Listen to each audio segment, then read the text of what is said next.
All right. Welcome to Halitics. I'm Hal Ginsberg, and so glad to be talking this Monday, as we usually do, with Carlos Giles, the left-hand leftist. Hey, Carlos, how you doing today? So glad to be here. Doing good. Ready to get into today's topics. How about you, Hal? How you doing? I'm doing good, and we got a lot to talk about, which always makes it easier. Some good stuff you shared with me, stuff I shared with you, and snowy day today too here in central, kind of middle of Maryland. Maryland's such a weird state. Do we even have a middle? It's kind of the weird shape. I heard one person talk about Central Maryland is like 8 or 9 different counties. I'm like, you might as well say the whole state is central. Then at that point, it's weird. We had snow. Nothing stuck to anything because it was warm outside. It was like not freezing yet outside. But then you look at like New York and everything, they got like multiple inches of snow. So, hey, who knows what this crazy weather is going to do? Well, we got sticking here in Montgomery County where I am. I don't know. Are you exactly where you are? In Laurel right now, it's not. It's like stuck to like the sidewalks, the grass and stuff. But like on the regular streets, it's just wet. That's it. Well, I was worried because last night there was some ice or water dripping that was hanging from some of the utility wires, and that's when you get the power outages and all that. But we haven't been hit with that at all. So. That's good. Yeah, so far so good. Kids off school today, which probably they didn't need to be. Yeah, probably it would have been fine if they had gone. But you know, Maryland, it takes inch of rain, and they were like, "Hey, look, we need to calm down a little bit. Don't go to school." It's true. Well, I think part of the issue is we have these huge school districts. Everything's by county. Montgomery County is a big county. So maybe in northwest Montgomery County on the Potomac, there could be pretty snowy roads that they don't get to. They're kind of rural and the school buses can't go on those. Kids can't get to school. And that prevents everyone in the entire county from having their education that day. And where I grew up in New York, in Westchester, school districts, and in California, it's the same thing. The school districts are right town, city, rather than county. So you might have a school district with a city of 15, 20,000 people. Very different than here with these huge county districts. That's interesting. I wonder, is it more like, do people find their education more kind of centralized, or like more kind of centralized, so people have those like specialties that come out of certain school districts, just given the demographics, people who live there, things like that? Now, that's a really interesting point, because one thing I have noticed in Maryland is you definitely have more options in Montgomery County. There's lots of schools. There's different magnet programs. I don't know exactly how that works in Westchester County, where you have the small school districts. When I was in California, same thing. Carmel Unified School District is maybe 25,000 people, not kids, 25,000 people in that school district. So you have fewer options on occasion at some of them. The other issue is funding.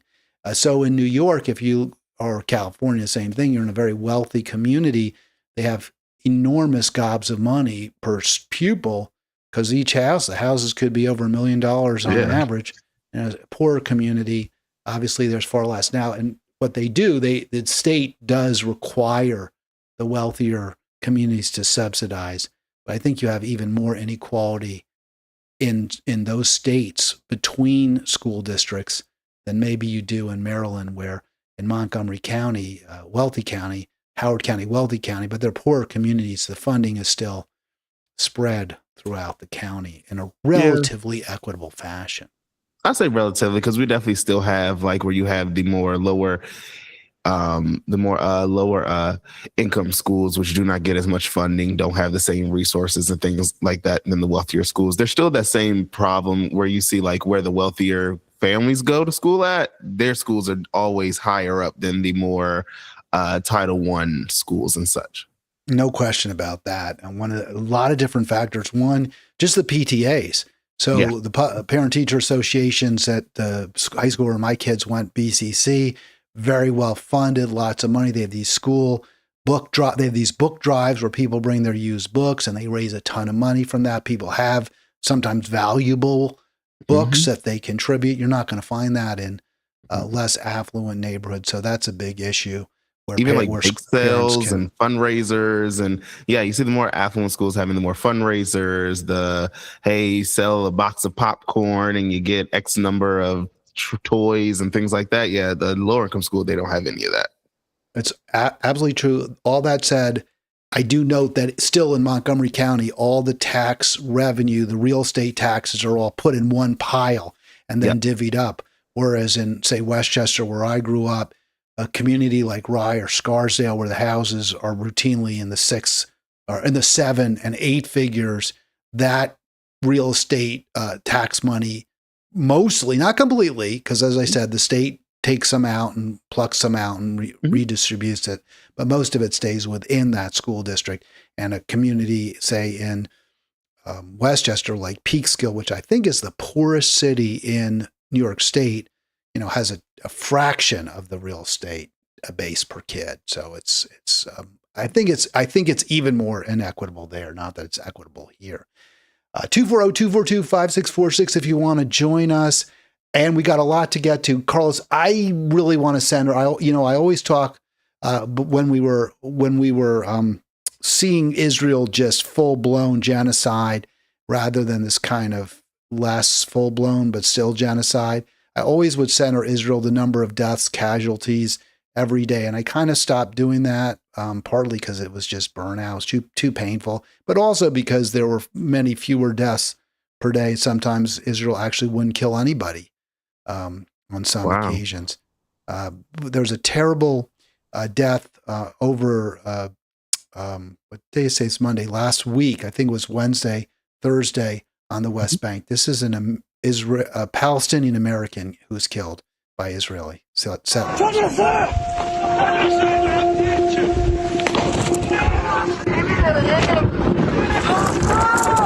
So it's basically a lynching. This man, Nasrallah, tried to stop the Israeli settlers from stealing his family's sheep, is what happened.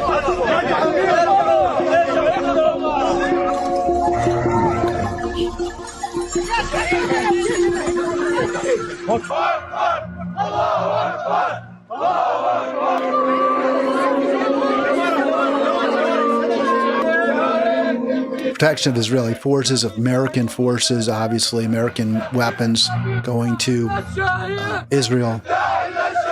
And there you can see the young man who was even the last part where it says like the U.S. Embassy condemns this action. Our condemning doesn't mean anything when we're the one providing the bombs. It's like saying, hey, I'm sorry that our bombs did this to you. We're still going to keep sending the bombs though. It's horrific. And this is what I guess you expect kind of sort of from Trump. You hope maybe the Democrats would be better. This is why they lost. We've talked about this, Carlos, many times on Halitics, how it really hurts the Democrats. We're supposed to be, I shouldn't say we, the party's supposed to be sort of a little bit more humane, care about people, whatever you want to call it, bleeding heart. I don't use whatever term you want. Supposed to. But this latest scoop here, to the shock of everyone, the Democrats know, based on their post-mortem, that the refusal of Kamala Harris to break in any way with Israel very likely cost her the election 17 hours ago. And it's funny that... Go ahead. It's funny that this is coming out as like little bits and pieces because the Democratic Party also refused to release the autopsy publicly because they're saying that, well, hey, we won this little like special election, so why talk about the problems? It's over with. Forget about it. I think the Democrats are going to run into the same issue again, and not just that. We're going to see bigger issues come up with the funding of AIPAC, DMFI, also with now with ICE. You're going to have a lot of candidates who do not want to talk about ICE as strongly. They'll talk about how. And my biggest critique is that you're going to hear a lot of candidates talk about how we need ICE to have better training, and they'll link it to our police officers as if the police officers aren't killing people at a higher rate than ICE is. So it's huge. Democrat Party simply unwilling to break with Israel. And we're going to get into that more and more today. It's not just from 2 years. The election now more than a year ago, 24, continues. We'll talk about that with respect to Texas Senate race And also right here in Maryland, you're doing work on the left-handed leftist, interviewing folks who are running for Steny Hoyer's old seat, I guess, D5, Yep. CD5. And I'm doing the same in CD6, or at least I've interviewed one great guy, Ethan Westeluk, who's willing to say no. The incumbent, McLean Delaney, and her challenger, the former incumbent, Trone, strong supporters, strong Zionists, strong supporters of Israel. But I just want to highlight this. So from the Axios report, activists from the IMEU Policy Project, that's the one who did this postmortem, said that the administration's support for Israel was a factor in the party's losses because it drained support from young people, young people and progressives wouldn't support Israel. And I just wanted to make a comment about that, because one of the big defenses we heard was, well, Americans aren't prepared to vote for a black woman, right? That was a big argument. But we see from the postmortem that the people who didn't vote for Kamala Harris, who could have put her over the top, were young people and progressives who are exactly the demographic who we would all presume, and I think accurately so, are least likely to base their vote on gender, sex, or race. Do you agree with that, Carlos? Yeah, I agree with that. I always put the caveat, or I allow room for the caveat to be put in that. Of course, racism played a part into it. Of course, sexism played a part into it. But in my mind, it was not the determining factor in this. You had massive protests of younger people on all sides of the of the broader left spectrum who were telling Kamala Harris the entire time that this is my red line if you do not withdraw support for Israel. But also, if you do not, people weren't even calling for like banning of all weapons. They were just calling for stop the offensive weapons at that time. So these were the most softest demands ever. And she couldn't do it. She couldn't even call it a genocide, or she couldn't even like say that she would do anything to hold the country accountable. So it's kind of like she walked into this. And I think that if they would have taken a change from the start, I think the outcome of the election would have been different. Carlos, the Axios report makes a really, they have some interesting quotes in here, and they include, and this is not what Harris, is not a scoop. This isn't from what she told Axios, but in regard to this specific issue, the Axios reporter notes that Harris wrote in her book, "Hey, I was I had this, the cards were stacked against me because of Joe Biden, because he gave Netanyahu that blank check. And I even told him, I knew he was making a big mistake. I said, you got to at least show," and I love that, show, not actually change your policy, not actually stop supporting a genocide, but you got to at least pretend, right? I mean, act, do a little, come on, you can. It's my own way. Or have a little tear, right? Put some onions there so the poor Palestinian children are getting killed with our bombs, something like that.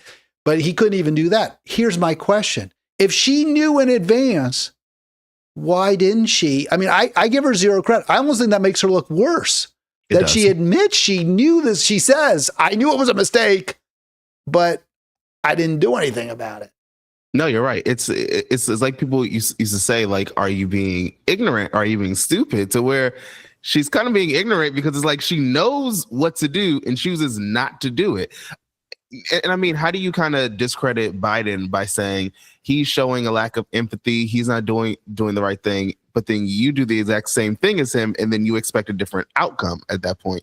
And on top of it all, I mean, to me, this goes to even show how much of a stranglehold Israel politics has on American politics at this time, because even people have noted Kamala Harris didn't even give the appearance of, let me at least lie. Because we could say when Joe Biden ran for president, he had no intentions of doing a public option. He had no intentions of raising the minimum wage. He had no intentions of expanding Medicare to cover hearing, dental, and vision and all that. He at least lied to people to make it sound good. Kamala Harris, like, I'm not even going to lie to you. I'm not going to do anything for Palestinian people. I'm not going to do anything that the people are protesting me about. So I'm kind of like, she got what she deserved to a point. And to all the people who kind of are out there, because we're going to hear them say like, well, look what Trump's doing now. I feel like Kamala Harris and the Democratic Party obviously did not care about Trump as much, because you would have done everything that you needed to beat Trump, which would have been coming out against how Joe Biden is handling the genocide. But she felt that her allegiance to Israel was much more important than stopping what they would call, and what I'd probably call too, the fascists in office. Well, I mean, you took the thumbnail that I did right out of my thumbnail, because that was the whole, the comment there, backing Israel matters more than beating Trump. I'm looking at it right now, and I think what was the title was Loser Dems refuse to break with Israel.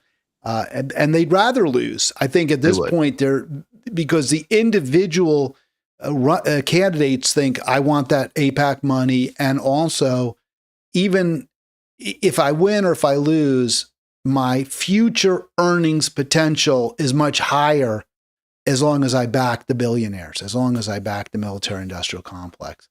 No, you're right. And in Democrats, just like Republicans to a point, well, I won't say as much as Republicans, but similar to Republicans, Democrats don't really want to govern. Democrats just want to raise as much money as they can, have their people in office. When they're in the minority, it's a whole lot easier for them because they don't have to actually actualize in any of their policies. And Democrats prefer to just kind of talk in soliloquies to their base when they're not in power, and say, this is why we can't do anything. And once they're in power, they give you 1,000,001 reasons why they can't do what they promised you on. At least you could say Republicans, they take one or two things that they promise people and say, we're going to actually deliver on this, the most like violent, racist wing of it. We're going to do that. Everything else we're not going to do, but at least we'll throw some red meat to you. Where, you don't get that with Democrats. You just get a, hey, we're not in office, or we're not in power, help us. But when we get in power, don't expect it. Don't expect much from that either. So what do we do, Carlos? What again? I mean, I always say vote green, vote for anybody else. Is that the only, is that the solution? I think it's a mix. I think that definitely electoral politics is not going to save us by just voting for people. I think there needs to be a kind of a class movement around like taking people out of office, changing the actual system that we have here, ending things like Citizens United, things like that. I also understand the massive uphill battle that is. Even increasing union density is one thing, but then on the other hand, you have to change the way unions work, and they're kind of like establishment leaders as well. So I think there's a myriad of things too, but I think a part of it also, to your point, is you need actual leftist people to get out of this Democratic Party stronghold. I think that if the leftist side of the Democratic Party actually left, and whether it's they want to go to Greens, PSL, whether they want to build up a whole new party, whatever you have it, I think that you could actually force the Democrats to move to the left subsequently. Yeah, I think that has to happen. There's just no other way to do this. And, more proof to that. Do you know, Carlson, I talked about this last week on my show, although not with you. Do you know who's got a pretty sizable lead in the polls when it comes to running as the Democratic nominee, the 2028 Democratic nominee? There is one candidate who's head and shoulders above the rest when it comes to the polling. Is it Gavin Newsom? It's Kamala Harris by a significant margin. I'm not surprised. You know what? I'm not surprised. Because not for some reason, the majority of people are not in tune with politics at all, could not care. I think that's one thing that the establishment of just both parties, but also the millionaires, oligarchy, and all them have gotten, is people to be so out of tune with their politics that they vote off of name recognition alone. It's people who will say, oh no, I'll support Kamala Harris because she ran last time, and they'll say she's the most experienced because for some reason we put a title over actual policy and ideology at all. But I think this also shows how the Democratic Party is similar to the Republican Party, where the Republicans, no matter who was up, we're going with Trump again. So it seems like no matter who's up, people are going with Kamala Harris. The only caveat I will put to what you just said, Hal, is that possibly what happened to Kamala Harris last time will happen again. She'll get up there, she'll start talking, and then people will say, "Oh, okay, that's what she sounds like." Well, again. that's what's so strange, right? She's never been popular in the national races. By the way, I want to just put this chart up one more time. So I said it's Harris, and you can see the Real Clear Politics average there has Harris up by 7.6. The latest poll, this just came out. That's why I wasn't aware of it. Although it says 2.9, 2.12, I think it was just recently published. Newsom by 1. But all the others, Harris by 29, Harris by 14, Harris by 9. She's the front runner, no question. Which is sad. It's sad. But he's terrible too. I mean, it's not like we would be happy if it was Newsom. No, I wouldn't be either. It's the same. It's the same bad, just two different versions of it. And I mean, the problem is that we need better like the left. The left has no bench, and that's the real bad problem. Because even if you look outside the Democratic Party, the left. I haven't heard conversations about who's going to be the Green Party nominee. I know people are tired of Jill Stein. Like, Jill Stein cannot do it again. Right. Well, I don't think she wants to. She didn't want to in 24. She was basically felt she was obligated because Cornel West. He ruined it. Yeah, he kind of did. There's no other way to. He did. He ruined it. And then I remember she talked about how there was a coin flip between her and then her vice VP candidate, right? Ajuma Baraka, wasn't it? Ajamu Baraka. Oh, Baraka, yeah. And he lost the coin toss, or I guess he won the coin toss because he didn't want to run either. So then it's left to her. And I mean, she's not going to do it again. So there needs to be someone else who's gonna, and the Democratic people that people are talking about, the most person I can get any version of excited about is Ro Khanna, which isn't saying a lot, to be honest. And I really can't. I don't trust him either. I remember, that's right. I heard that conversation where she went to Baraka and she said, would you run? And he didn't want to. He really didn't at all.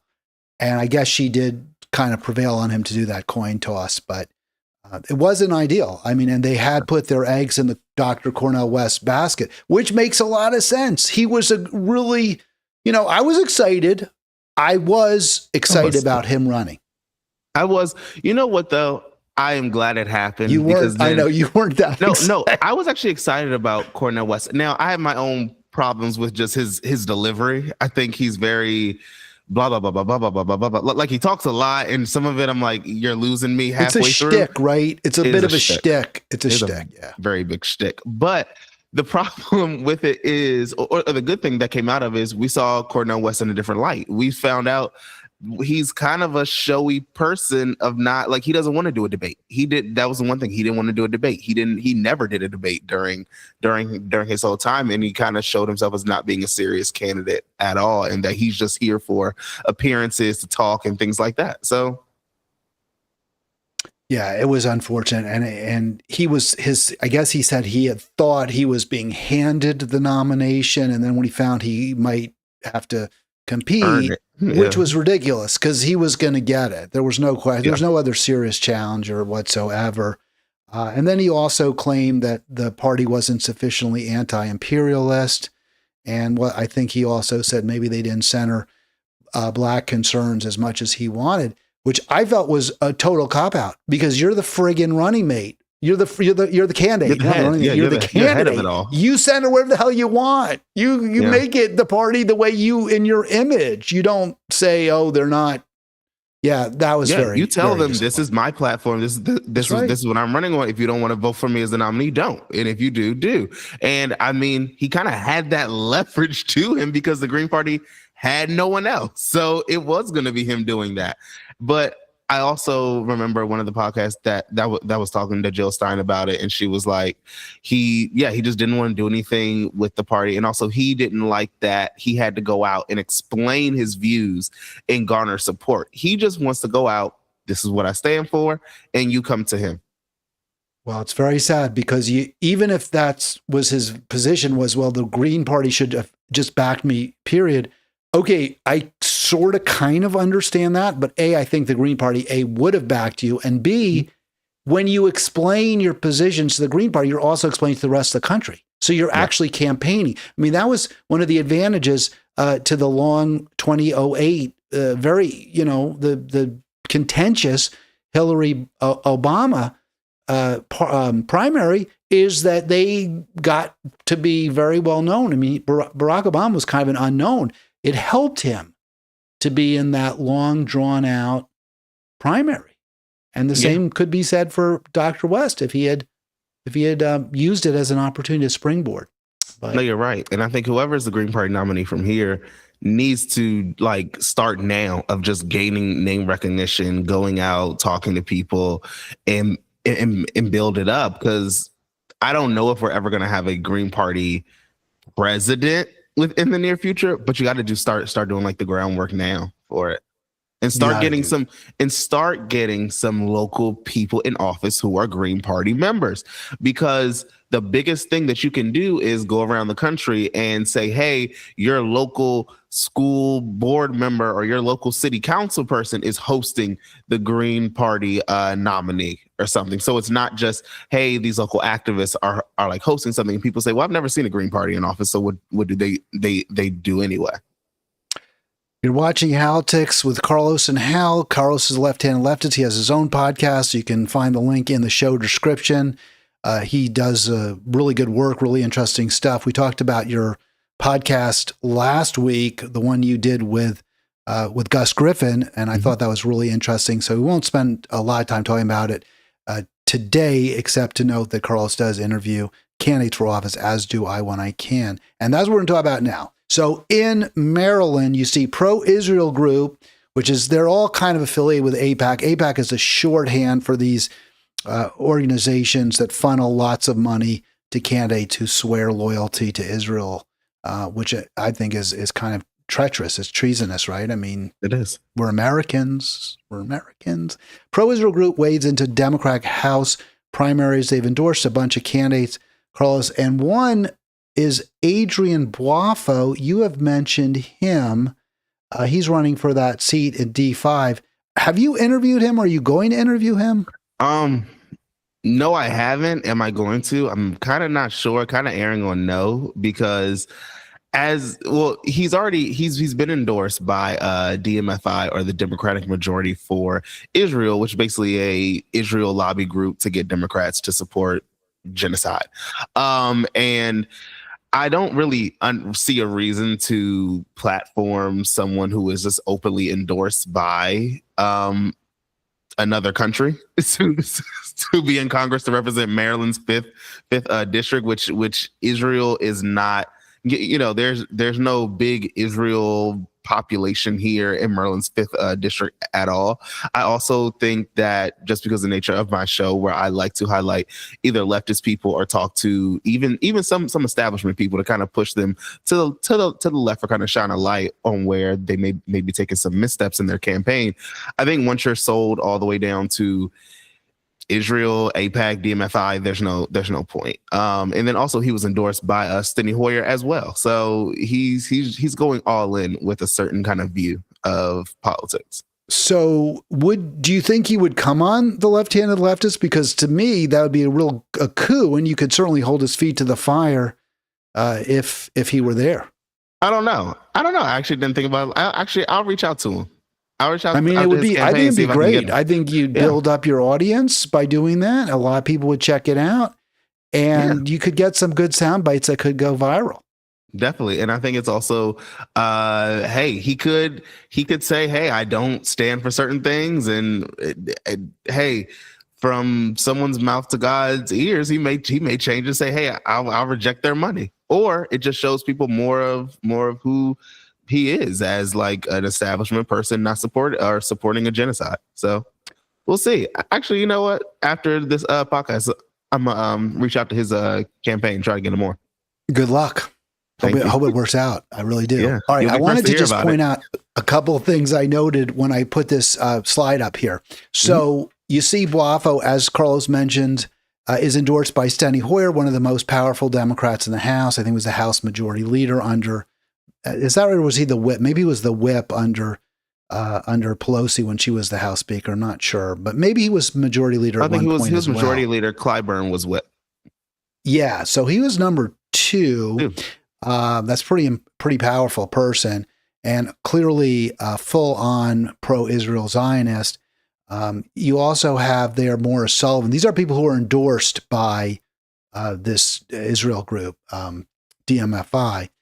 You have Morris Sullivan, who was in the Obama administration, and I noticed that because there are several former Obama administration officials who are very staunch Israel supporters, Carlos. And to me, this all goes to what we talked about to open the program, how Israel is almost toxic, how Israel is costing the Democrats elections.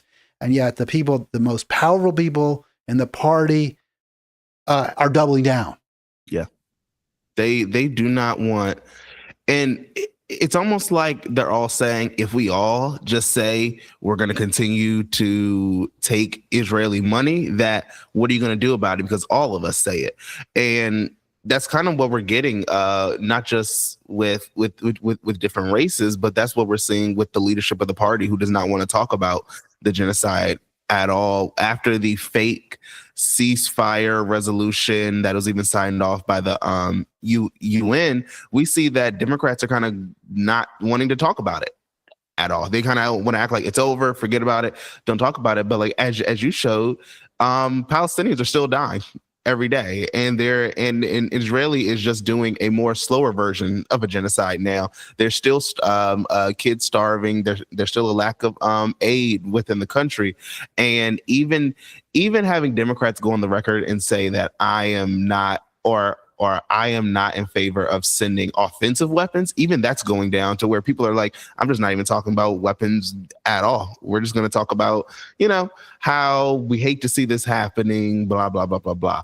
And one thing I'm a little, that's really going to be of note in some of my conversations with the D5 candidates is going to be how there's a lack, if you go to people's campaign platforms, there's a lack of really anyone talking about Israel at all. Or Palestinians or the genocide. That seems to be like just something that no candidate really wants to talk about. So it's going to be really good to put people on the record. And I want to see if things change now that one of the candidates has been endorsed by DMFI. If other candidates say, okay, well, let me use this to take advantage.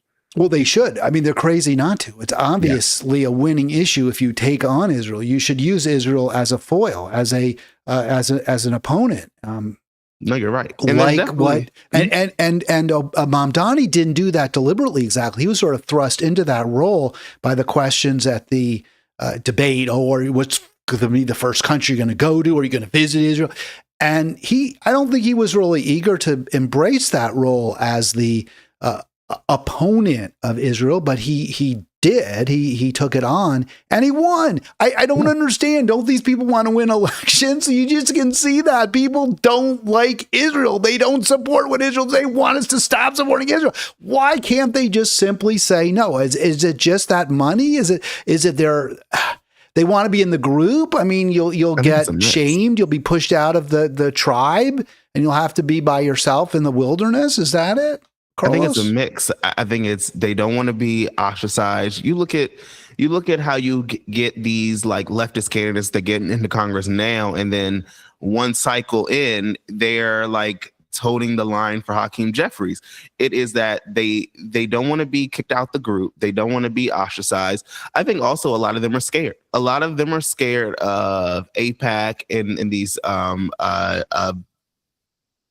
Israeli money machines throwing in money to get rid of them. And you look at even Maxwell Frost out of Florida, the first Gen Z or millennial congressperson, and then he was actually on the side of the Palestinians. And then he had a conversation, I think it was with not Richie Torres, the other one of the other. Well, Richie Torres isn't progressive at all, but one of the actual progressive people within the House who was like, look, I want to help you. I want you to win. Don't talk about Palestine. Agree with the Israel people. And Maxwell Frost decided to just not talk about it. He's like, I'm not going to come out and just say, no, Israel's great and all that. He's just like, I'm not going to talk about it. And he got in office. So I think it's a lot of them who are like scared and feel like, I just want to just skate on by. And That's so sad. And I So think sad. Israel is doubling down when you saw what happened in New York with that congressperson who came out and said, no, I think Israel needs to start letting in aid. And then AIPAC said, excuse me, I know you did not just talk bad about us. Right. The New Jersey race, Malinowski, and he said, that should be conditioned. And, a lot of people said, well, you screwed up there, AIPAC, because you got a worse candidate. But again, what we've talked about is they made their point. They made their point loud and clear.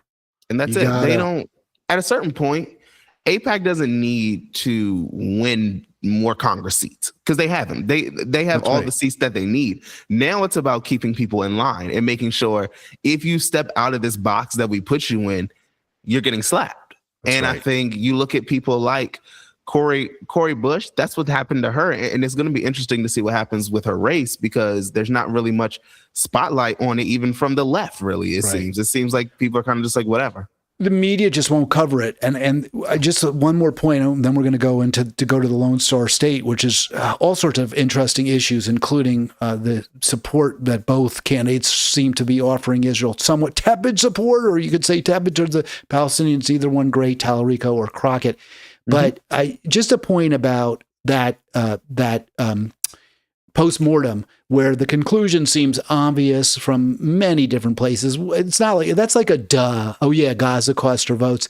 The New York Times runs an op-ed saying the problem is Democrats are too government union friendly. That's the reason they lose. The reason they lose is because they're too pro teachers. The teachers unions have too much power. Now, I don't say they don't make any legitimate points. They bring up a few little areas and examples where maybe government unions have overreached. That's what, unions represent, their employees. I'm not denying that, but that's why you support Israel. That's why you don't support Israel, because you get a lot of votes when you don't support Israel. And then maybe one union does something that makes you look a little bad. Nobody cares because you're standing up for the little guy. That's why you support Medicare for all. Because if people have health care, they're not going to be as upset if the teachers got a better contract than the sanitation workers or something of that nature. Yeah.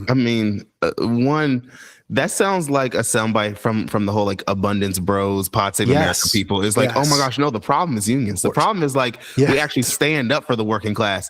Why don't we just cater more to the wealthy? That's how you get the votes. Opposing a billionaire's tax, that's what people want. Right. People like billionaires, right? They wear fancy clothes that we want to wear. It's stupid. But I also want to say to your point too about Medicare for all. Have you noticed too? It seems like universal healthcare, Medicare for all, isn't even conversation. Not on the table. It's on the table. No, no. And you know what? That makes me so irritated too, because I was down in the mall. I think it was last year. It was in April when they had this big kickoff, and Jayapal was there, and some of the other Bernie, I believe, a lot of unions. The NNU was there, National Nurses United, PDA, and they're all like applauding. It was a beautiful spring day. The crocuses are in bloom. And I said, I went up to this guy who I know from NNU, and I said, do you really think you're going to get Medicare for all? And he goes, well, we're building for the future. So I said, well, you've been doing this for 8 years. Yeah. And you're farther away than ever. So I don't know where you've got fewer sponsors now. So I said, don't you think it's time for plan B? So he got all he made a huge stupid mistake. He said, well, what plan B would there be? He said, well, maybe you stop supporting these Democrats who are getting you nothing, who are not willing to call out their colleagues, who aren't willing to demand it, who aren't willing to withhold their vote for Democratic leader. Mm-hmm. He said, oh, don't support Democrats. Who are you supposed to support? I said, well, you could start campaigning for Green people, Green Party candidates. You could have supported Jill Stein. So then he's like, I'm not going to talk about this with you. So I said, well, you asked me what plan B. I'm just telling you. And he goes, well, I don't want to hear about it. So you don't want, it makes me so, because they don't talk about it. They don't care. They don't give a crap.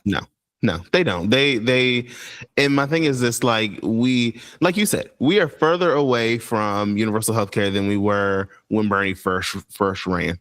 It is as if after his first cycle as president or run for president, that set the groundwork. Second run, everyone was, yes, we need Medicare for all.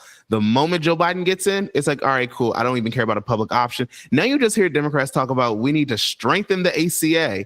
Hold up. So right. That's all we're doing now. So forget everyone's healthcare. We're just going to just bail out insurance companies and say, great, you take over. It's your world. Just like, honestly, Democrats have ceded so much ground on that, so much ground on climate. We're kind of over climate. Green New Deal isn't even conversation anymore, which to all those people saying AOC 2028, look at AOC. AOC doesn't even champion Green New Deal. No. She doesn't even talk about it. So what are we going to do here? And also immigration, another area where they completely gave up on that one. Let's talk about the Lone Star State. Have you been to Texas? I think I asked that. But by the way, you should go to Texas. Oh, you'd really like it. Your foodie, the food's really good in Texas. They have really good cuisine. Right? That's like the main thing, right? It's great barbecue, but it's not just barbecue. It's a very sophisticated state. Well, they have a strong Mexican influence. So you have great Mexican food, but also a lot of Asians live in Texas. It's a tech center, a lot of Asians. It's really good. Okay. Gotta say. I really ate well in Texas. Oh, I gotta make a trip out there. Hey, maybe one day as a podcast girls, I'll make a trip specifically to like talk to some people, stuff like that, and then do a food tour at the same time. Yeah, the queue is good for sure, but we also had great Vietnamese food, like I said, Asian in Austin, and Mexican. Obviously, you're gonna get. So I gotta make a trip. Tex-Mex, it's really good. Yeah. All right, so I think if I lived in Texas, I probably would vote for James Tallarico in the Democratic primary, even though we just talked about how bad Democrats are, how much they suck. And I'm far from a fan of Tallarico's exactly, but I probably would vote for him. So I'm putting that out there, Carlos. Would you vote for one of these two? And if so, whom? Or if not, why not? I mean, if it's a primary, it's just them two.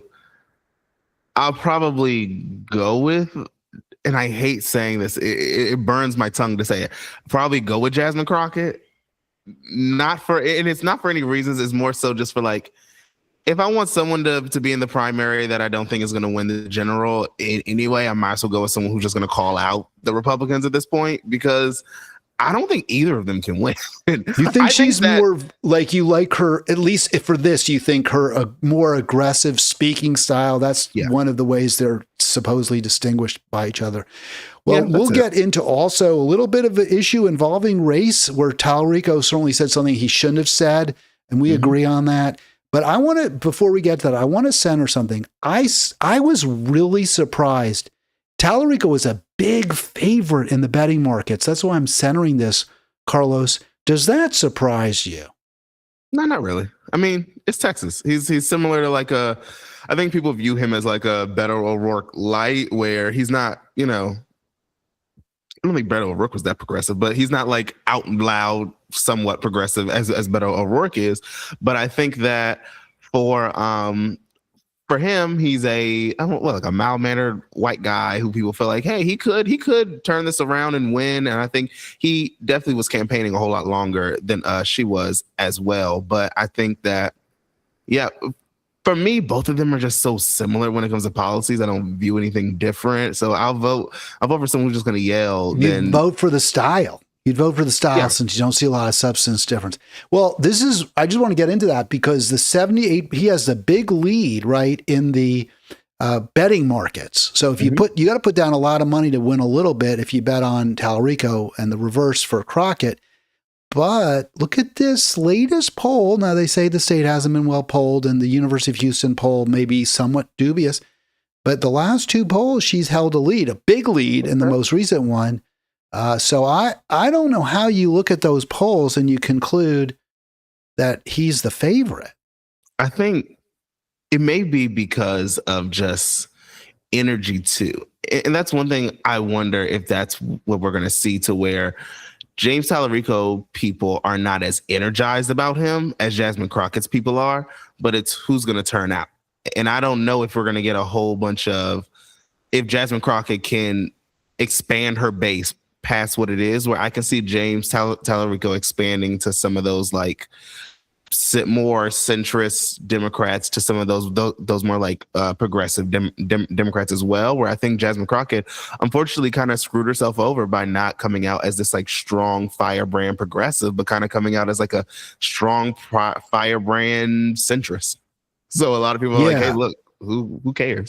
I think what's interesting, and I think what I've read is that each one is kind of siloed, right? So she has very, very strong support from the Black community in Texas. And he has almost, not quite, almost as strong support from white Democrats and Latino Democrats. Yeah. So there are more white and Latino Democrats total in Texas than there are Black Democrats. So I think that's the rationale. The other theory I heard, and this makes a lot of sense to me, is that for whatever reason, and this may even be true with Crockett, that younger, more progressive Texans, kind of the Mamdani voter, is leaning pretty heavily towards Tallarico. And I don't know why that is, but even among younger Black voters are leaning towards Tallarico as well, or leaning less towards Crockett. And pollsters are thinking, or the betting markets are thinking, Mamdani's support was totally it was underpolled, right? Up until the primary, Cuomo was the favorite. Yeah. So they're saying if the same dynamic appears in Texas, then Tallarico will win. No, definitely. And I mean, you also have younger people are just less polled. I mean, because most of the polls are done through like phone or like email, and most younger people aren't going to use those to ways of doing polls. But here's my thing, because I don't know if you remember when the whole Bowen Yang from SNL had that podcast with some other guy, and they were saying don't vote for or like don't give money to Jasmine Crockett.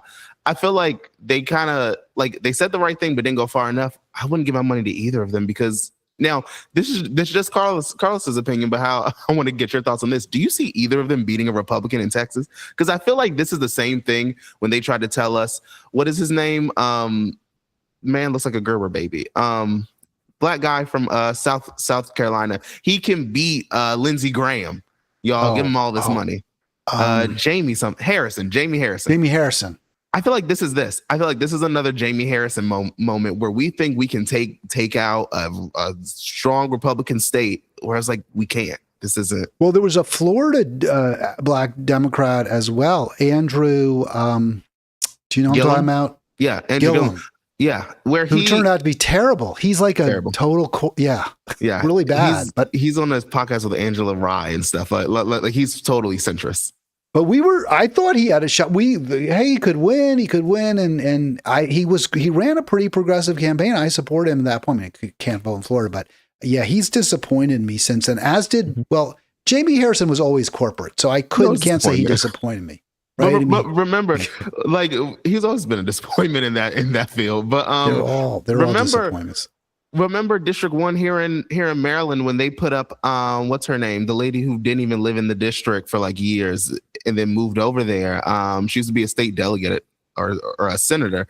She ran against Andy Harrison, lost. You had in Kentucky when they were trying to take out Mitch McConnell, they put up this like veteran person. She lost. You had the person who ran against in Maine against Susan Collins last time, lost. Like for some reason, Democrats think that if we run just like anyone, if you're just well known and get enough money, you can beat out a Republican in like a solidly red state. And I think Democrats should look at that the way Republicans should look at. You can't just run Larry Hogan in Maryland and think he's going to win just because he has money and a name recognition. It takes more than that to actually win. Well, I don't think either would win. I don't think either one will beat the Republican who is, I think, is it this guy Metzger? I think it's a John Cornyn seat, but I'm not sure that he's even running. No, he is. He's running again. John Cornyn's running. He's running. Some black man named Wesley Hunt's running too. So there's actually a Republican primary that they're having. There is, and I think the guy is Tom Metzger is the name I've heard, who's the favorite, and he is just horrible. Apparently, he was somebody was really just ripping him a new one because he was against a bill. Now, Tom Metzger is a white supremacist. That's not who I'm thinking of, but okay. there may be someone named Metzger in that race. I mean, not that they're not white supremacists, but about to say I wouldn't be surprised if there was a white supremacist in that race. I wouldn't be, and that he has a lead in the candidates for the seat. Let me see who it is. Why did I think it's Wesley Hunt, Ken Paxton? Yeah, is that who you were thinking? And Cornyn. Yeah, he's the worst guy. Yeah, him. I've seen stuff about Kim Paxton, Wesley Hunt, and John Cornyn have been like the kind of top three that I've seen come out of this. Yeah, but so Paxton probably will get it, I suppose, unless he and Hunt split the vote that would from Cornyn. But yeah, Paxton's apparently terrible. Do I think either could win? Probably not. Although I maybe Tallarico would have a puncher's chance. I'd have to see him in action. I was really surprised. You don't think so? You just say there's it's like Florida. I don't think Florida we can win either. I think it's done. Barack Obama won Florida in 2008. I know, and we're coming up on 2028. I don't think I think it's certain states that just are sold to just because politics has become so nationalized. I think you legit have just certain states are won by certain people. Also, when you look at Florida now that the whole Venezuela thing happened, I think Florida's solidly Republican.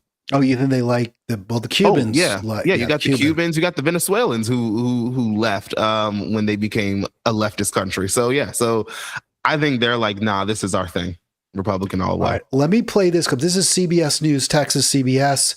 And I saw this story, Carlos. I thought this is going to help Jasmine Crockett. Maybe not, though. An eye on politics now, a little deeper tonight. A major dust-up between two high-profile Texas Democrats over racially charged comments allegedly made in private to a voter. All of this is stemming from a TikTok video, this one right here, posted by a woman named Morgan, who says she's from Dallas. She says she asked state representative and candidate for U.S. Senate James Tallarico about her concerns relating to black people, when out of nowhere, she says that Tallarico told her this. James Tallarico told me that he signed up to run against a mediocre black man, not a formidable and intelligent black woman. And I want to explain why this is. Well, that woman referring to Jasmine Crockett, the congresswoman, who is also running for Senate. The man she's referring to being former Congressman Colin Allred, who left the race back in December for the Senate. Well, tonight, Allred criticized Tallarico on X. First of all, let me just give you some free advice, James. If you want to compliment black women, just do it. Just do it. Don't do it while also tearing down a black man. Okay? We've seen that play before. We're sick and tired of it. We're tired of folks using praise for black women to mask criticism for black men. That's not good for our country. So that was the first volley. Then Tallarico responded to all of this saying, quote, "This is a mischaracterization of a private conversation. In my praise of Congresswoman Crockett, I described Congressman Allred's method of campaigning as mediocre, but his life and service are not. I would never attack him on the basis of race." We did reach out, by the way, to Thompson for comment, but have not heard back as of yet. It is worth noting that she now supports Crockett for Senate. And she said before that she had supported Tallarico and that was why he met her in the first place. I find this story so uncomfortable. I hate it because it seems to me there's no focus on what the focus should be on: issues, policy, which we'll get to. But when I saw that, I thought that's going to really help Crockett, because I think Tallarico comes off looking really bad where he says, well, I just said he was a mediocre campaigner, which he was. I mean, it's true, but it doesn't come across well. It just looks bad. It looks really bad. Maybe I have a hot take. I don't think this is going to hurt or help him at all. I think that Jasmine Crockett probably solidly has the black vote, so I don't think this is going to make anything worse for him, because I think he probably is in a Pete Buttigieg circumstance where he just doesn't get black support at all, really. So I don't know how much this is going to affect him. I mean, it is kind of a racist comment, like not kind of. It is saying that like he's a mediocre black man. So, or I guess he didn't say he said that. He said he didn't say anything about his color. He said a mediocre campaigner is what he said. I don't know anything about the Texas people's races other than Jasmine Crockett and James Talarico, but I'm sure what's his face probably was. I think all these candidates are mediocre. So for me, he dropped out. I mean, Allred dropped out. It's true that what Talarico said, if you just say he signed up to run against Allred, is correct. The primary was originally between those two, and then Allred did withdraw, and then Jasmine Crockett did enter the race. I'll tell you one thing that I think that sounds. But go ahead. I'm sorry. And I was just going to say, and the woman who did who uploaded the video on TikTok, Morgan said that she had supported. She was a Talarico supporter over Allred, and was leaning towards him, but she felt that as a black woman, she wanted to, say, "Hey, I'm black. I support black candidates generally. What are you going to do for black?" Why should I support you over the black candidate? Something of that nature. And then he said, well, according to her, he said, well, I was running against, I guess he was trying to say, well, maybe you shouldn't vote for me because I've got this formidable, strong black woman running against me instead of this mediocre black man. He says, I just said, hey, Allred was a weak campaigner, mediocre campaigner, and Crockett's a better one. And that was all I said. But what's crazy to me is that in neither of the retellings of the story did anyone say what his answer was to why black people should vote for him and what he's going to do for black Texans, which is crazy because to me, I understand the like TikTok are only bringing out the main part of the conversation that kind of stuck out the most. You would think James Talarico would have said, I didn't say that, I said this, and to answer her question, I said, I believe I support X, Y, and Z for black Texans. But he didn't do that. So it kind of leads me to say, he probably doesn't have a plan for it. It was not anybody's best moment. And his response was weak, for sure. And that's why I thought it would hurt him. Not because this black TikToker came out and he said this about black people and therefore it's going to hurt him among black voters. That wasn't my theory. My theory was if he had come out strong and said, no, that's not true. I did say that I thought Colin was a mediocre campaigner, and I stand by that. Yeah. But his race has nothing to do with it. And I stand by what I said about Jasmine Crockett, that she's a strong campaigner, much stronger than he was. And I wasn't thrilled when she entered the race. Right. But here's what I'm going to do for every Texan. I think that's what he should have said. But no, he should have. I think I would say he should have gone a little bit further and say, here's what I'm going to do for like black Texans as well. But the other thing which is weird to me about this is that for him to say, I thought I was going to run this race against like a mediocre campaigner such as Colin Allred, it's kind of like, so did you only get in this race because you thought it'd be easy for you to win the primary? Like, that's what I hear from that. It's like, I didn't know I would have to work this hard for this mess. I thought it would be, he can't campaign, I do it, I get it, and let's go to the general election.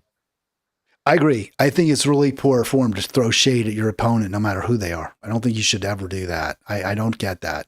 I think it would be.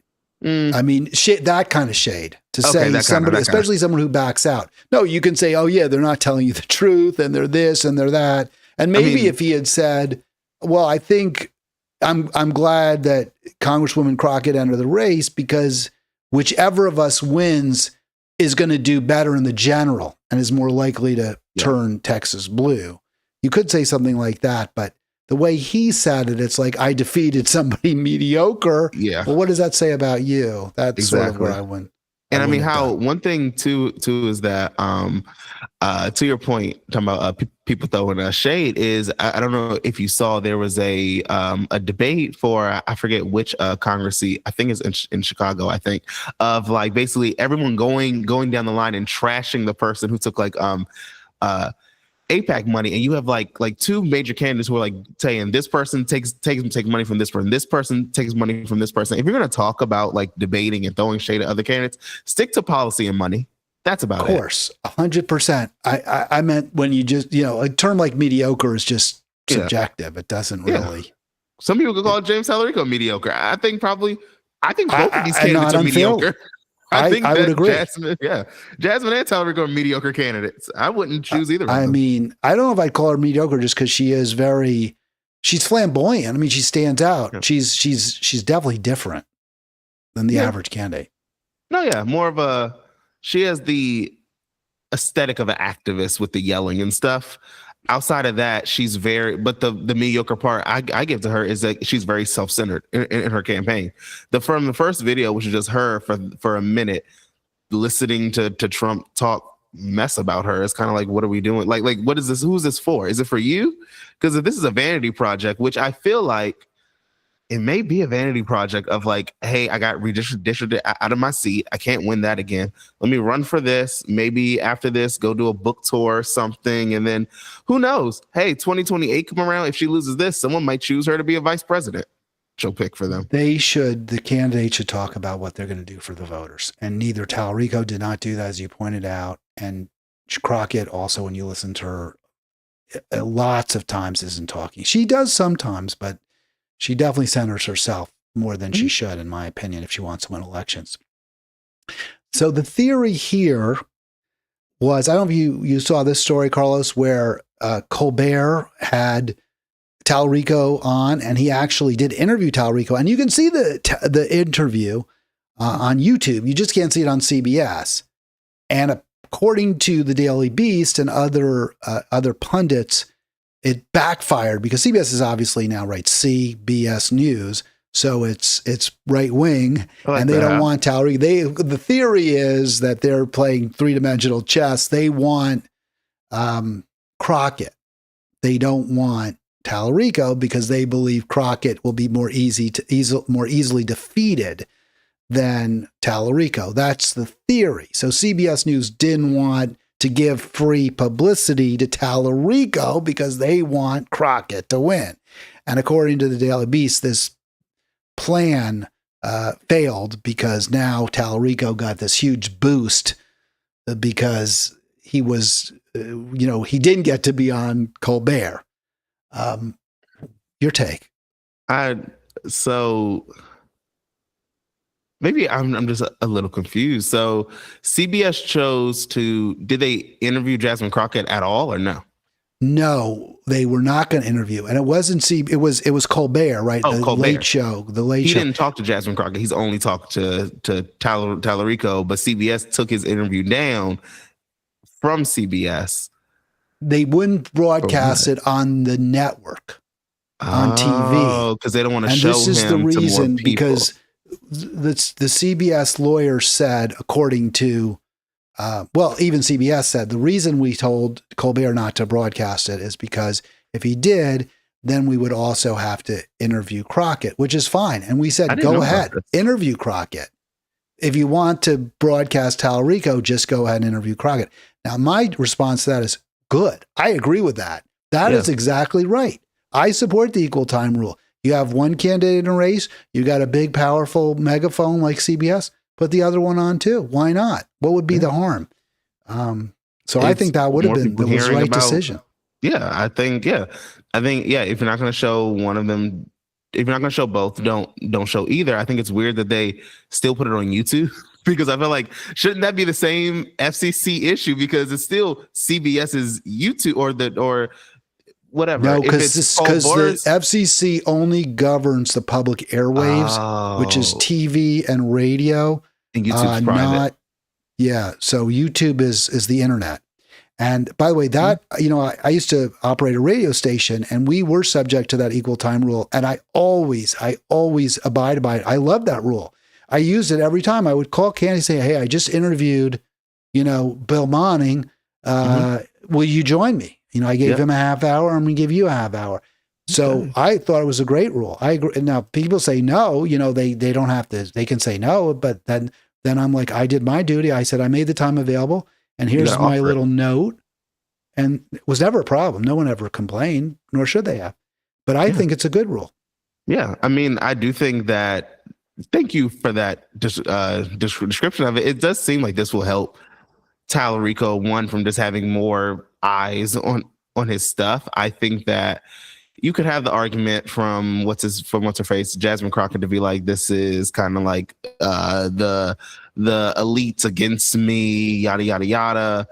I don't know. To me, this just seems like a weird race. To me, it just seems like a loser all race that Tallarico, to me, Tallarico is on his last leg. I want to get your thoughts at some point if we don't have time this time, but next time, is that there's a thing going around TikTok that actually there was a plan for James Tallarico not to run for Senate, but to run for governor instead.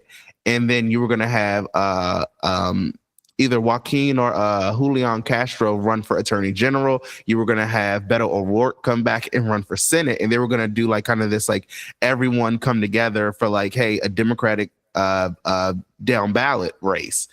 But James Tallarico saw the opportunity to run, that he went to some fundraiser thing with a whole bunch of these like people who said, no, you need to run for Senate instead. I'll support you for that. So then that's where you get him running for Senate. I don't know enough about that to comment. I haven't heard that before. As I said, I think probably Tallarico at this point would be the most likely Democrat to have a shot at winning. So you don't think so? I see you. I don't think there's I don't think he has a shot in the dark, a shot on a blind side of a barn. Whatever all the terms is, he ain't got it. Well, then why have Democrats run at all? Because then you're saying, and I'm not saying you're wrong, but I mean, then what does it matter if you have the Castro brothers and?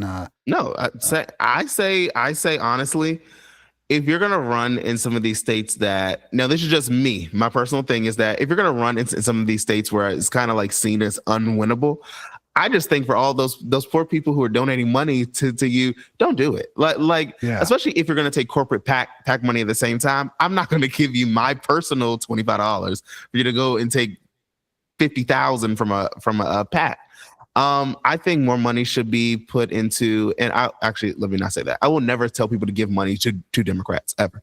But if you want to support Democrats, give them to the woman running in Alaska. Give it to Grand Plattner of all people. Give it to name someone who's in a swing state who could actually win. Don't give it to just your long shot. I want to say my money went to like help flip Texas blue because you said that in South Carolina, you said that in Kentucky, you said that in Florida. It never happened. Yeah, I mean, at some point, maybe you win, but I hear you. I get your point. I do. All right, I want to continue though. Like let's stick with this whole stuff. So Nina Turner weighed in on the race, and we talked about the mediocrity certainly when it comes to the positions of Crockett. I mean, she is a firebrand, right? Her style is. She stands out. Yeah. She's I think flamboyant is a fair term to describe her. She wears the big 10-gallon hat, which I think everyone has to wear if they run for office in Texas. So you've got to wear that hat. But with the eyelashes and all that. Oh yeah, you got to do the show. Yeah, she's Texas. She's Texas through and through. She is no doubt about it. But when it comes to Israel, you said she doesn't take AIPAC money, but she kind of takes pro-Israel positions. She does. So she doesn't get the money, right? She does it for free. She does it for the love of the game. I want your take on what Senator Nina Turner had to say here. She's saying, hey, you can call Crockett pro-genocide, but Tallarico's the same. And she feels that it's unfair that only Crockett is getting shade for her position on Israel. Is that true? Do you think that's true? Because I'm not sure I buy it. I think Tallarico's gotten his share, maybe not as much, but he's gotten some criticism. But I think where do we go with this? I think I agree with what Nina Turner says here. I think that the reason it appears to be, and it probably is, that the Jasmine Crockett gets more heat for being pro genocide than James Tallarico is because of when she announced there was such a big push from not just like your centrist left people, but some on the left, the actual progressives, to come out and say, "Oh, this is great. She's great." So you had the same people who were saying the genocide is wrong that were also pushing Jasmine Crockett. So I think there was a course correct from actual leftists who were like, no, that's not true. She is a genocidal supporter. She is a pro Israel's Zionists as well, just as much as, or if not worse than James Talarico. And I think that her record is probably being highlighted more just because she is in Congress. So she has some of these votes. She has more of like talking about this kind of stuff than James Talarico is concerned.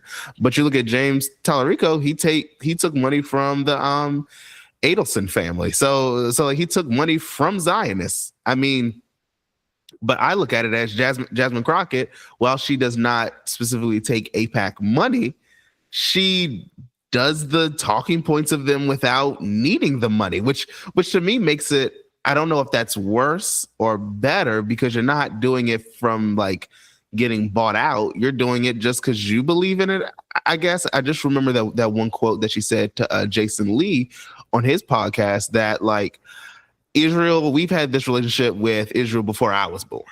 So, as if like, hey, it's been there for a long time, we ain't getting rid of it. And I look at the same people who say that, because you do have people who say that day-to-day life, like regular people who say it. And it's like, the country had Jim Crow for how many years? We needed to change that. The country didn't allow women the right to vote for how many years? We needed to change that. Just because something is established doesn't make it right at all.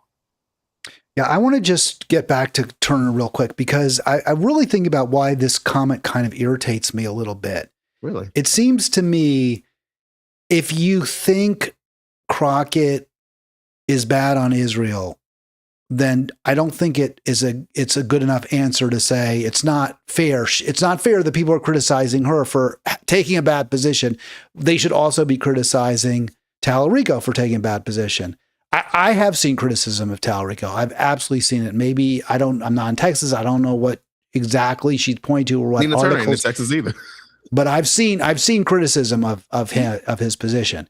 But it seems to me that what Nina Turner should do, I really think she should do this, is to take a side, to say, okay, well, who do you like better, or who do you like less? Who do you think is worse, and then support the other one. Do you prefer Jasmine Crockett? If you think she's the right choice, then say it. Say, yes, I think she's the right choice. I think she'd be better. And even though I don't like her on Israel, I think he's bad too.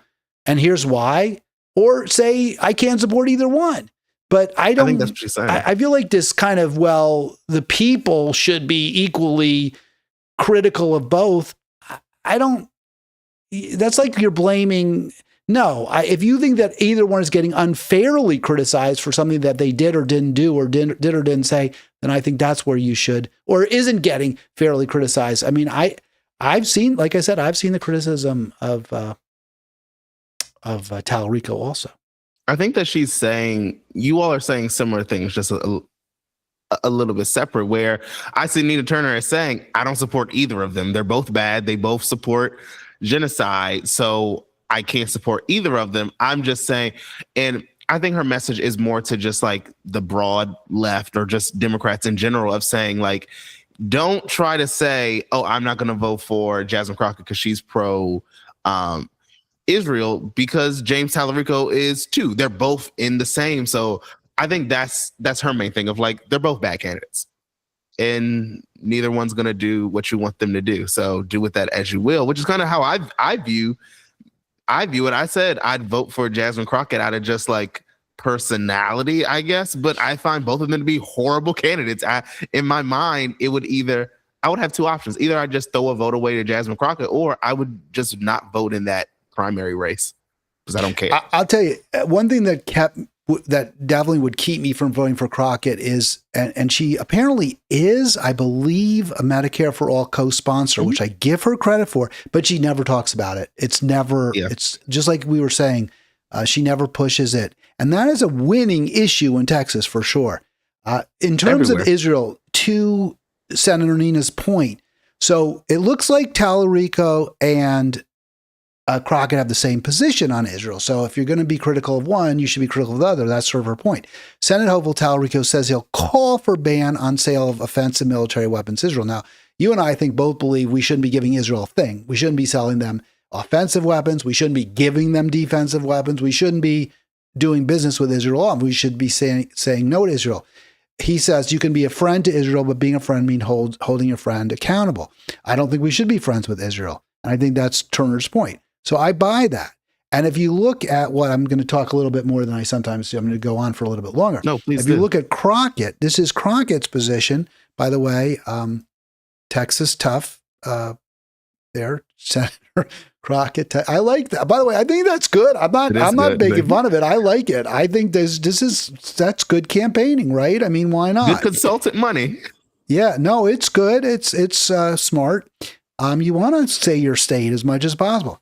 But she says the same thing on her website. I have opposed offensive weapons transfer and will work with my Senate colleagues, she's running for Senate, to rein in executive authority. But here's my problem with that. This is why I think it is fair to single her out. There's a bill. There's a bill in Congress that's flat out that says no offensive weapons to Israel. I think it's Ro Khanna. It's in the Senate and the House. Maybe it's not. No, it's Delia Ramirez, California. This bill prohibits. Remember, she said she was going to work to stop the president from making unilateral, which, by the way, Biden did too, unilateral transfers of weapons.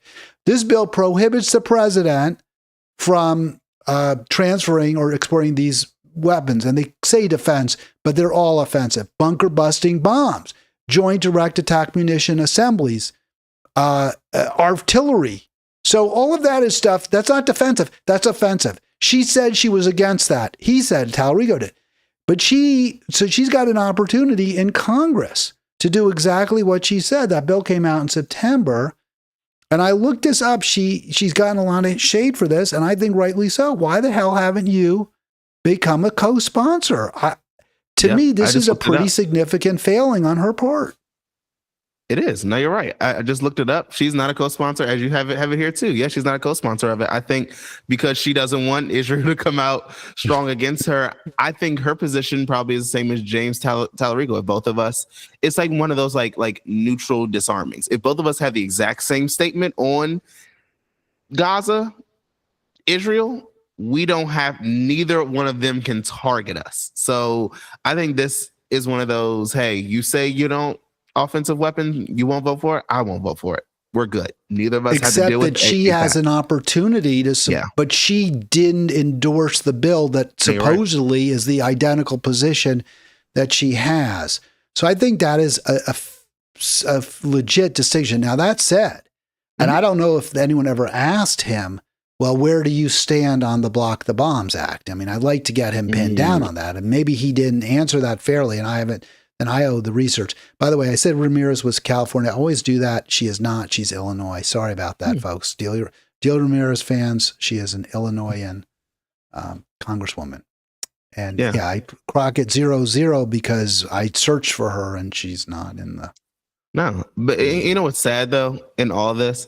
None of them are going to go hard as Marjorie Taylor Greene did with putting up a bill that would block all the weapons sales. Right. That's it. Right. No one gets any. 100%. And I would have, if I lived in North Georgia and she was running, I don't know that I'd vote for her, but I might. It's possible. I can't say I wouldn't, depending on the situation. By the way, I'm going to Google right now, just so folks know what I'm doing, Talarico on Block the Bombs, because it is fair to say, if he had said, I'm going to support it, now he could have lied. He could lie, right? I mean, he can't. And she what kills me though? Yeah. While you look that up, is that, and we should not normalize politicians lying to people, but it's as if like politicians now don't even do the let me just tell you what you want to hear, and then when I get in office, I'll do half of it. It's like they're just upfront telling people, no, we're not doing that anymore. No, I don't need to lie to you to make you feel better to vote for me. You either take me or you leave me, which I guess you could say that's good. But you also say, does that also to you, Hal, show that the base has no control over their politicians either? Because normally if the base keeps saying something, the politicians say, okay, I got to at least say something to appease you all. We don't live in a democracy. No. We don't live in democracy. It's terrible. It's just terrible. And it's awful. It really is. Last story, Carlos, I'm keeping you late, but I always appreciate having you on. So let's go to Maryland. So here, I think Governor Moore did the right thing. We are both critical of him, but hey, credit where it's due. I absolutely support this bill. It says that Maryland police officers are not allowed to get involved with ICE in terms of what they say is deputize. They use the term deputizing. In other words, ICE can't go to the Frederick Sheriff's County office. Police or whatever, sheriff's office and say, I want you to pick this guy up. That's on ICE, not. And I think that's the correct law. We've seen how bad ICE is. Let's not cooperate with it. Yeah. I mean, I think, and to Andy, what's his name? Ellis's point is that it's small potatoes when we get so far down the line to where we're at now. This is a bill that's been trying to pass for multiple years. So it's good that Westmore signed it, that it finally moved out of the Senate, because I know the Senate was dragging their feet for the longest period of time on this. Yeah, it's good. I think that is definitely something that should have been passed. To the survivors in the room. Oh, sorry. Oh, that's Oh, you're awful. good. Sorry about that, folks. That's the wrong video too. So every now and then we have a little, Just a little bit. It keeps it fun. mess up. Keep people on their toes. I think it's going to be interesting to see what the other bills move. Is one is a data privacy bill that would make it so that corporations could not sell or give data out that involves people's immigration statuses to a company or to a private person who wants to use it for green cards, stuff like that as well. So let's see how that bill does, because that bill isn't getting as much traction. And let's just see what happens, because Westmore hasn't been known to really do a lot of immigration or pro-immigration stuff. I mean, he did not really say anything when Kilmar was wrongfully detained, when the pastor on the Eastern Shore was detained. He really didn't talk about it at all. He's been silent on that. Well, he's actually said that Democrats didn't do a good job enforcing immigration law. Yeah, you're right. You're right. He was pro. He said that we can't say that they had a good policy letting in all those millions of illegals. Clearly that didn't work out. So he's been on the wrong side of that issue, but he did the right thing here. But he's another politician. All of them, and this is so frustrating. The best Marylander when it came to Kilmar Abrego was by far Senator Van Hollen, who went down to El Salvador, yep, to see him. I mean, but even there, Van Hollen's been a disappointment. Van Hollen meeting with J Street and talking two streets. J Street isn't the worst, but even so, he's not willing to really go all the way. You point out he doesn't call it a genocide, for example, what Israel's doing. He talks about it and then votes for the weapons packages too at the same time. So I don't know. Everyone, just so much posturing without any actual action behind it. It gets really depressing. And to your point with Westmore, it took protests, people actually pushing him on this. This wasn't something he was like, it's a part of my legislative package that I'm doing. No. Yeah. All right, let's play this former Governor Larry Hogan speaking about current Governor Westmore, about 30 seconds, and then Carlos's response, and then we'll call it a show. So here we go.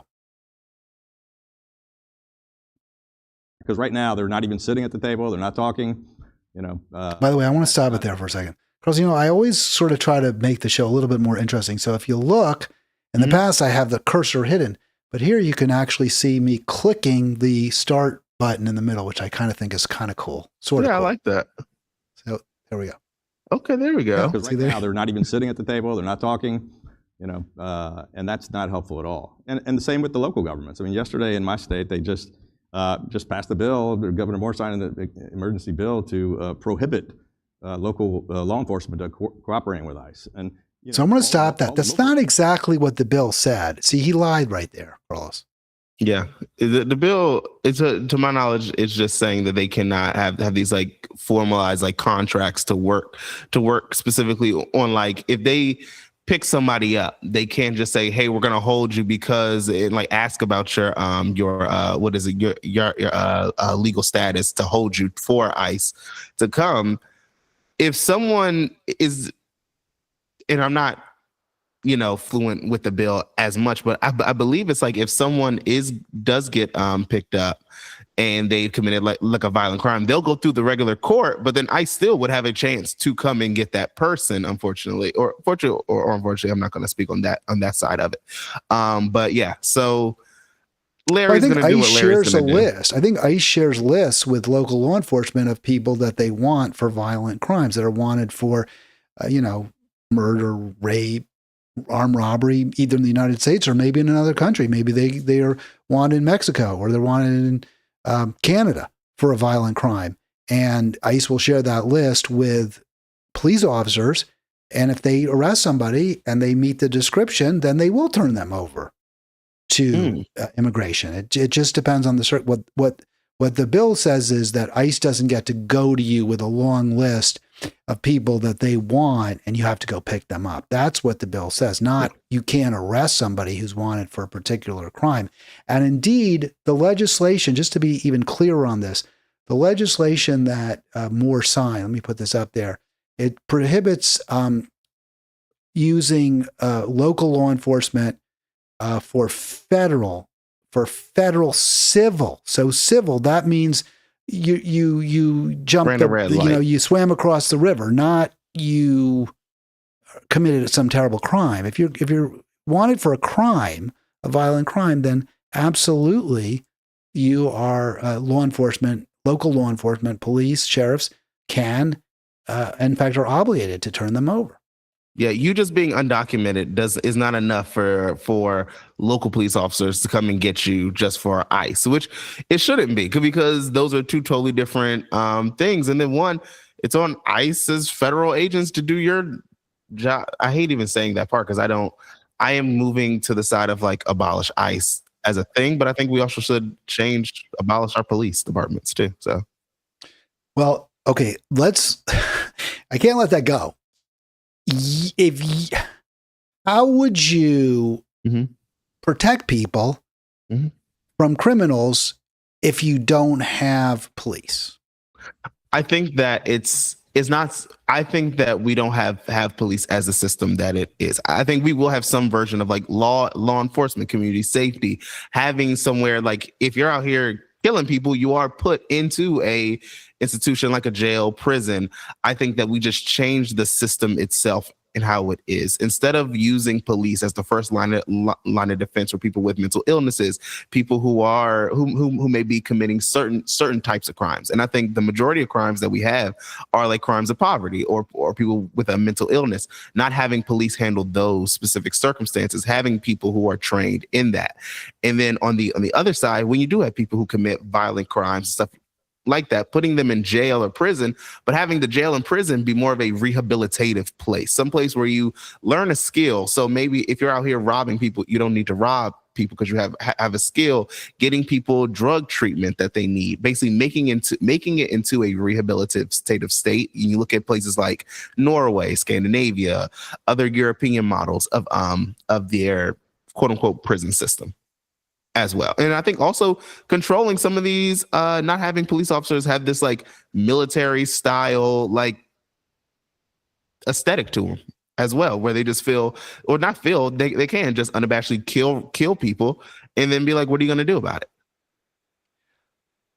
Well, I agree with all that, but you said, and I'm not trying to be that guy, right. But I think you said abolish the police. I mean, you're not, you want to greatly reform the police, but even in very progressive countries like Sweden, Norway, Japan, where the crime rates are a fraction of what they are here, they still do have police.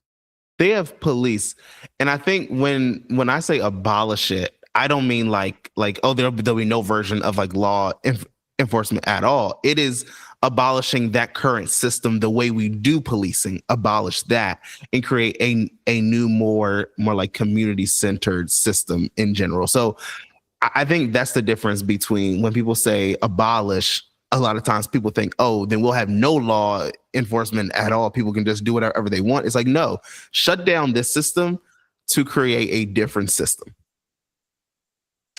All right, Carlos, great to have you on. You got a final word? You want to talk about what you have on tap for the left-handed leftists this week? Yeah, sure.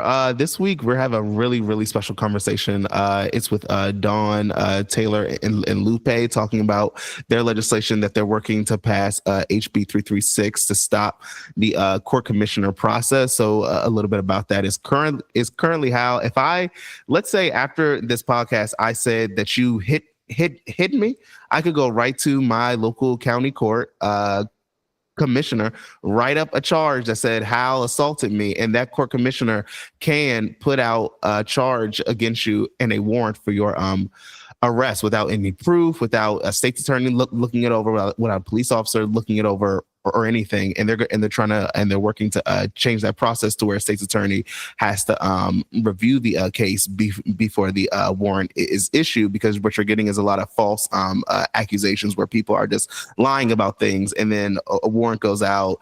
They either find out that it's a false charge, dismiss the case, but then nothing happens, and also people are using it to retaliate against people, whether it be for like sexual crimes, things like that as well. Yeah, I agree with that. I'm glad you're doing that, because I have read that it's just too easy for a citizen to get another citizen arrested. And I think there should have to be some formal government involvement, whether a judge issuing a warrant or you go to the police and you say, this is why, I'm in danger. But usually the police can't even arrest you unless they see the crime occur in front of them. Otherwise, they have to go to get a warrant. And I think that makes sense. It seems like the right way to go. Yeah, and we're one of the only states that actually has a court commissioner process. Normally it is you have to file something. There has to be some kind of investigation before a judge has to sign off on the warrants, things like that, where a court commissioner is like a rubber stamp. And then also, crazy enough, how that the court commissioners do not have to have any type of law enforcement experience, any type of legal degrees. It was one person who testified on the legislation who was like, I have a degree in like English. Like I'm an English major. I have a computer science degree. How did they get that position then? Oh, you just apply for it. It's like a regular job. You just apply for it and you go through the process and all that. You do not have to have, and they even say like when you go to get those jobs, you don't have to have any specific experience with law enforcement, criminology, any of that. So the court commissioners, they must have to be appointed though, right? By a county executive or I think they're hired, like hired as like employees. Wow. Well, that's not a good system. That needs to be reformed. I'm glad you're doing that important work. Thank you. Yep. Thank you. The trailer of it is out now, and it will be coming out. The full episode will be coming out this Wednesday. All right, Carlos, I appreciate you as always. Looking forward to doing this again next week. And I will be back tomorrow. Tomorrow will be an Arlen Tuesday, and looking forward to that as well. Thank you all for being part of Halitics.